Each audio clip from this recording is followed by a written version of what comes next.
Hi, how you Hi. doing? How you doing? What are you doing here? Fine, just hanging out. Oh, so what are you doing here selling drugs? Yes, I You am. think it's worth it? For the money, it is. What is corner for, man? A drug pusher, dealing on a street corner in someone else's territory, is shot by gang members. Look at him, he's dead.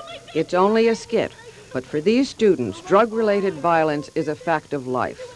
What we did here was, it's part of life. It's what we're going through, and I know drug dealers, I know people that use drugs, I know people that killed.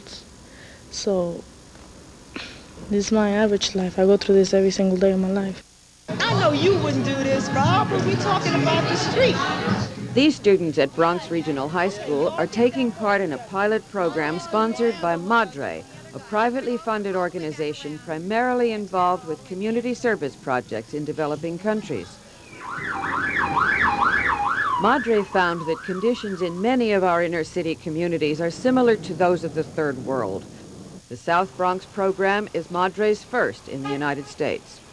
Our community is suffering in a lot of the same ways that those communities there are. We don't get full services. Our roads, our subway stations don't always work, and our schools are neglected. The goal of this project was to get students to communicate their feelings more freely through participation in the arts. Madre instructors used warm-up exercises and dance to put students at ease. The idea today is just to do something very, very simple. In an art project, students used abstract shapes and simple words to describe what was good and bad in their lives. The good often being family, relationships, and surprisingly, school. The bad in every case, drugs, violence, and crime. My name is Suchi. Still uncomfortable with dialogue, students learn sign language to help express their feelings. A lot of the kids were not responding necessarily verbally with us. They weren't necessarily, we'd ask them a question, and a lot of times there wasn't necessarily a big verbal response, but when we started moving and using sign language and doing theater, the response was very clear and activated. As a final project, the students wrote skits based on real-life experiences. Their interest and enthusiasm surprised even the instructors. Every student that we've been working with, however rowdy or however quiet or intimidated or uninterested or very interested, everyone wrote.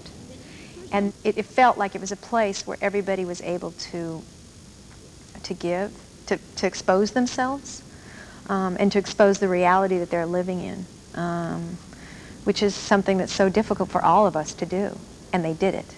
I know it helped me, because it helped me to, first of all, because I'm shy, so it helped me, open up a little bit, and it made me forget about other things, other problems. They went through a process. They had self-doubts. They doubted us, and they overcame all of those things and challenged themselves, can I really do this? And actually went in front of their peers and tried to do it and succeeded. Both the Madre and the school staff agree that this experiment in the South Bronx was a success. Students who had been withdrawn and hesitant began to be in touch with their feelings and to enjoy the process of self-discovery. And they began to recognize the importance and advantages of communication. For World Monitor, I'm Beryl Bernay in the South Bronx.